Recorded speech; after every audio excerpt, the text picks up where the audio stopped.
ದೇವರ ಆಶೀರ್ವಾದ ನಿಮ್ಮ ಮನೆಯವರ ಮೇಲೆಲ್ಲ ಇರುತ್ತೆ. ನೀವು ಮಾಡುವ ಕೆಲಸವೆಲ್ಲ ಆಶೀರ್ವದಿಸಲ್ಪಡುತ್ತೆ. ಈ ದಿನ ಈ ಕಾರ್ಯಕ್ರಮದ ಮುಖಾಂತರ ವಾಕ್ಯ ಕೇಳುತ್ತಿರುವ, ಆಧ್ಯಾತ್ಮಿಕವಾಗಿ ಬಲಗೊಳ್ಳುತ್ತಾ ಅಭಿವೃದ್ಧಿ ಹೊಂದುತ್ತಿದ್ದೇವೆ ಎಂದು ಹೇಳುವ ನೀವೆಲ್ಲರೂ ಎಲ್ಲಾ ವಿಷಯಗಳಲ್ಲಿ ಅಭಿವೃದ್ಧಿಯಾಗಬೇಕೆಂದು, ಅಭಿವೃದ್ಧಿಯಾಗುತ್ತಲೇ ಇರಬೇಕು, ಅಭಿವೃದ್ಧಿ ಹೊಂದುತ್ತಾ ಕ್ಷೇಮದಿಂದಿರಬೇಕು ಎಂಬುದಾಗಿ ಪ್ರಾರ್ಥಿಸುತ್ತೇನೆ ಅನ್ನುತ್ತಾನೆ.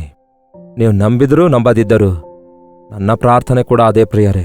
ಏನೋ 4 ಒಳ್ಳೆ ಮಾತು ಹೇಳಿ ಸುಮ್ಮನೆ ನಿಮ್ಮನ್ನು ಏನೋ ಬಲಪಡಿಸುವಂಥದ್ದಲ್ಲ.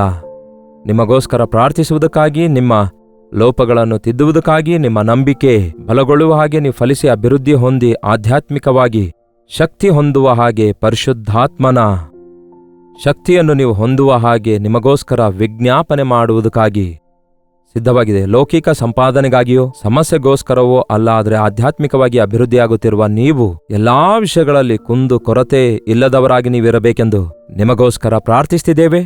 ಒಂದು ವೇಳೆ ನಿಮ್ಮ ಜೀವಿತದಲ್ಲಿ ಯಾವುದಾದ್ರೂ ಒಂದು ಕಡಿಮೆ ಇರೋದಾದ್ರೆ, ಕೊರತೆ ಇರೋದಾದ್ರೆ, ಅದರಿಂದ ಹೊರಬರಲಾರದ ಪರಿಸ್ಥಿತಿ ಇರೋದಾದ್ರೆ, ಅದರ ವಿಷಯದಲ್ಲಿ ದೇವರ ಮುಂದೆ ನಾವು ಖಚಿತವಾಗಿಯೂ ಮೊರೆ ಇಡೋಣ.